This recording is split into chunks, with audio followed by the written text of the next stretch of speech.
ओम शांति। आप सभी को राष्ट्रीय युवा दिवस की बहुत बहुत शुभकामनाएं। आज उस महान विभूति को जब हम याद करते हैं जो आज उन्होंने युवाओं के ऊपर बहुत ही फोकस डाला है,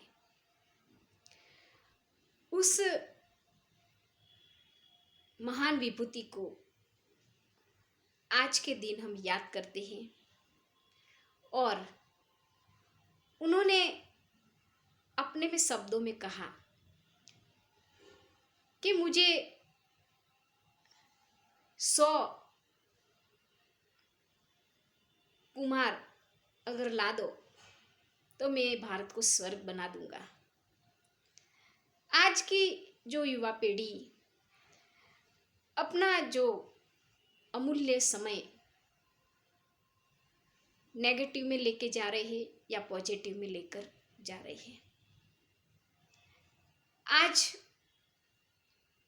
विवेकानंद, जो विवेक और आनंद की जो मूर्ति थे, उन्होंने उस युवाओं को, उस युवा पीढ़ी को ऐसे सशक्त बनाने के लिए बहुत सारी बातें बताई।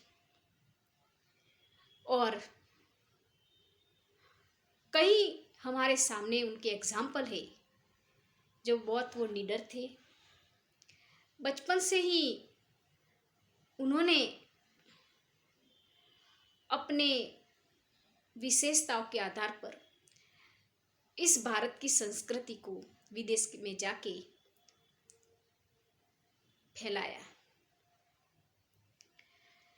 जिस तरह आज उनके कई एग्जाम्पल हमारे सामने हैं, जो एक बार वो विदेश गए और उनके सामने एक महिला आई जो स्वामी विवेकानंद से बहुत प्रभावित थी।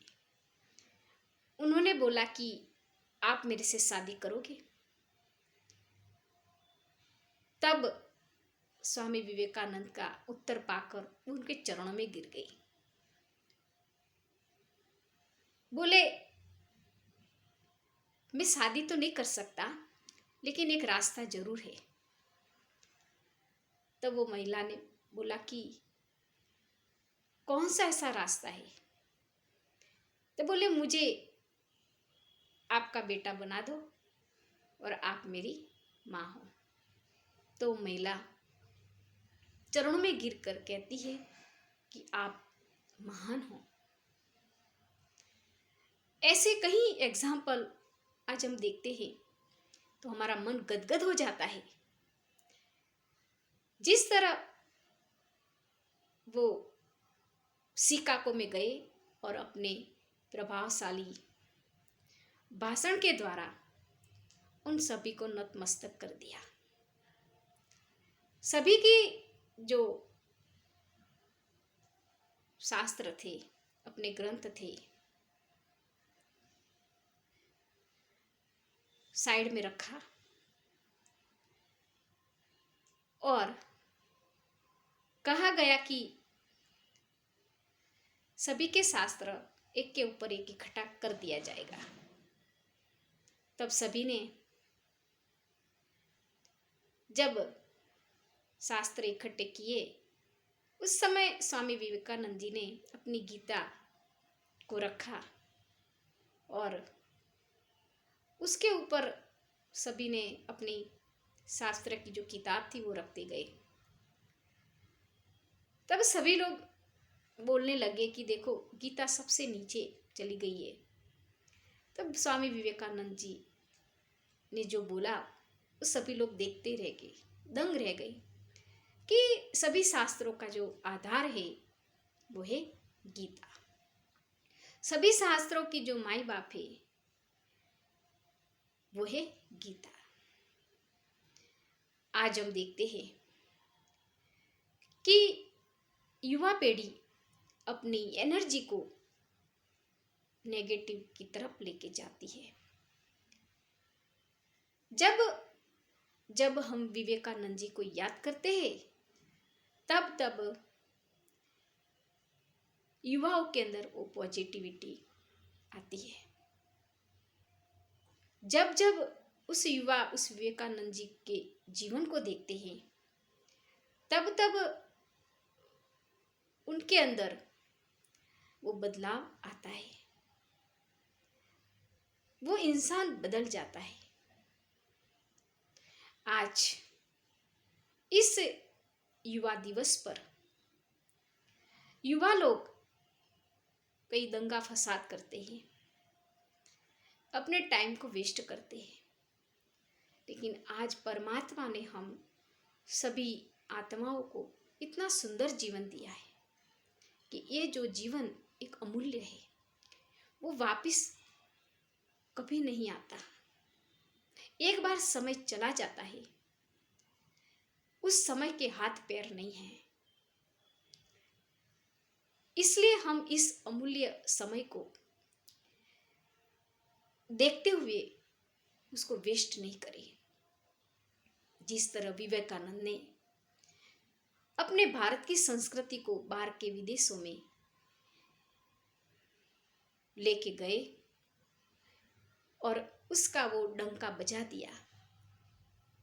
आज विदेश में किसी ने पूछा कि आपके भारत में बहुत सारी नदियां हैं, उस नदियों में से कौन सी नदी ऐसी है जो लहराती रहती है, ठंडक देती रहती है?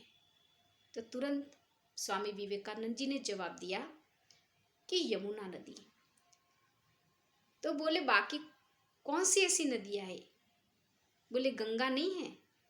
बोले गंगा तो हमारी माँ है। आज उन्होंने ऐसे बहुत सारे एग्जाम्पल है जो हम सुनते रहते हैं, देखते रहते हैं, और वो उनका जो प्रभावशाली व्यक्तित्व जो आज पूरी सभा में प्रभाव फैलाता है। जब उसका समय था भाषण का, तब लोगों ने सोचा कि भगवे वस्त्र वाला व्यक्ति क्या बोलेगा। जब उनको माइक दिया गया तब उन्होंने बोला कि ब्रदर्स एंड सिस्टर्स। उनकी जो वाणी में इतना प्रभाव था जो पूरी सभा एकदम शांत हो गई, दंग हो गई और चातक होके उनकी के भाषण को सुनते रहे। आज हम उस स्वामी विवेकानंद जी को याद करते हुए उन आत्मा को कोटि कोटि धन्यवाद करते हैं कि ऐसे हमारे भारत देश में महान पुरुष बन गए। जिस तरह उन महान पुरुष को भी याद करते हैं, गांधी जी है, सरदार वल्लभ भाई पटेल है, ऐसे कई विभूति आज हमारे भारत देश में हो गए। जो विश्व गुरु का जो टाइटल मिल रहा है हमारे भारत देश को, तो भारत देश कोई साधारण देश नहीं है। आज हम स्वामी विवेकानंद जी को देखते हैं तो हम में गर्व होता है। तो आज परमात्मा भी हम सभी आत्माओं को ऐसा ऊंचा उठा रहा है, ऐसा पवित्र बना रहा है और पवित्र दुनिया में, उस स्वर्णिम दुनिया में लेकर जाएगा। तो हम सभी की विशेषताओं को धारण करें, चाहे महान पुरुष हो, चाहे कोई भी हमारे सामने आत्माएं आती है, उन सब की विशेषता को देख के हम आगे बढ़े, आगे कदम रखें। ओम शांति शांति।